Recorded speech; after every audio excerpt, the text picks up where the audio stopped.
Corona virus की वजह से देश भर में लॉकडाउन है और सामान्य रेल सेवाएं पूरी तरह बंद हैं। लेकिन इस बीच तेलंगाना से झारखंड के बीच एक विशेष रेलगाड़ी चलाई गई। शुक्रवार सवेरे 4:50 पर तेलंगाना के लिंगमपल्ली से एक ट्रेन रवाना हुई जो झारखंड के हटिया तक जाएगी। इस ट्रेन में 1200 प्रवासी मजदूर सवार हैं। आरपीएफ के डीजी के मुताबिक इस रेलगाड़ी में कुल 24 डिब्बे हैं। रेलवे ने अपनी तरफ से इस ट्रेन को लेकर कहा, शुक्रवार सुबह तेलंगाना सरकार की अपील और रेल मंत्रालय के निर्देशों के तहत लिंगमपल्ली से रांची के लिए हटिया तक एक स्पेशल ट्रेन चलाई गई। इसके लिए सभी तरह की जरूरी सावधानियां बरती गईं, जैसे यात्रियों की पहले स्क्रीनिंग की गई, स्टेशन और ट्रेन पर सोशल डिस्टेंसिंग का ख्याल रखा गया। इस तरह की ये पहली स्पेशल ट्रेन है और आगे इस तरह की ट्रेन चलाने की योजना रेल मंत्रालय के निर्देशों के आधार पर ही बनाई जाएगी। साथ ही जहां से ट्रेन निकलेगी और जहां पहुंचेगी उन राज्यों की अपील पर भी ये निर्भर करेगा। केंद्र सरकार ने आपदा प्रबंधन अधिनियम में बदलाव करते हुए राज्यों में फंसे मजदूरों, छात्रों, टूरिस्ट और तीर्थयात्रियों को बसों के जरिए अपने अपने राज्य लौटाने की योजना बनाई थी, लेकिन तब रेल का जिक्र नहीं हुआ था। ऐसे में सवाल उठा कि 1-2 दिन में अचानक क्या बदल गया। दरअसल गृह मंत्रालय के आदेश के तुरंत बाद झारखंड के मुख्यमंत्री हेमंत सोरेन ने प्रेस वार्ता में साफ किया था कि हर राज्य में फंसे मजदूरों, छात्रों, टूरिस्ट और तीर्थयात्रियों को अकेले लाने में उनका राज्य सक्षम नहीं है।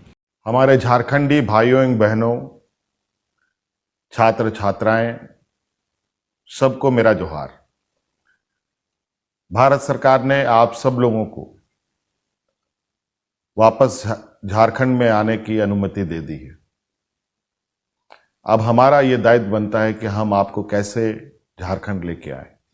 उनके पास सीमित संसाधन हैं और ट्रांसपोर्ट कॉरपोरेशन भी नहीं है। अगर हम कहीं से व्यवस्था भी करते हैं तो हमें अपने मजदूरों को लाने में 6 महीने का वक्त लग जाएगा। इस समस्या को लेकर हेमंत सोरेन ने रेल मंत्री पीयूष गोयल से बात की थी और इसकी जानकारी ट्विटर पर भी दी। फिलहाल इस पर रेल मंत्रालय विचार विमर्श कर रहा है कि क्या तेलंगाना और झारखंड की तरह दूसरे राज्यों के बीच भी ट्रेन चलाई जानी चाहिए। अब सवाल ये उठता है कि 1200 लोगों को एक साथ लेकर चलने वाली ट्रेन में सोशल डिस्टेंसिंग का इंतजाम कैसे किया जाएगा। दरअसल ये पूरी ट्रेन 24 कोच की स्लीपर ट्रेन है। वैसे हर कोच में 72 लोगों के बैठने की व्यवस्था होती है, लेकिन इस स्पेशल ट्रेन में एक कोच में सिर्फ 50 लोगों को बैठाकर ले जाया जा रहा है। ट्रेन की शुरुआती तस्वीरें समाचार एजेंसी ANI ने भेजी हैं, जिसके मुताबिक ट्रेन के डिब्बों में मिडल बर्थ नहीं है। इस ट्रेन को हर स्टेशन पर रुकने की इजाजत भी नहीं दी गई है। ये नॉन स्टॉप ट्रेन है जो सिर्फ ऑपरेशनल हॉल्ट ही लेगी। ट्रेन में पैसेंजर को खाना और पानी सब मुहैया कराया जाएगा। ये ट्रेन बिलासपुर, रायगढ़,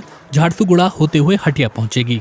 लोगों की सुरक्षा में आरपीएफ के जवानों को तैनात भी किया गया है। वो भी हाथों में दस्ताने और मास्क पहने रहेंगे। झारखंड के हटिया पहुंचने पर सभी पैसेंजर की दोबारा स्क्रीनिंग होगी। जरूरत के हिसाब से पैसेंजर को होम क्वारंटीन या अस्पताल में क्वारंटीन में भेजने की व्यवस्था की जाएगी। राज्य सरकार को इन मजदूरों के रेगुलर चेकअप की व्यवस्था भी करनी होगी। रेल मंत्रालय के सूत्रों के मुताबिक भविष्य में ऐसी और स्पेशल ट्रेन चलाई जाएंगी या नहीं, इस पर फिलहाल विचार विमर्श जारी है। लेकिन छोटी दूरी के लोगों को बसों से लाने ले जाने की बात कही जा रही है और केवल लंबी दूरी में फंसे लोगों के लिए ही राज्य सरकारें अपने अनुरोध रेल मंत्रालय के पास भेज सकते हैं।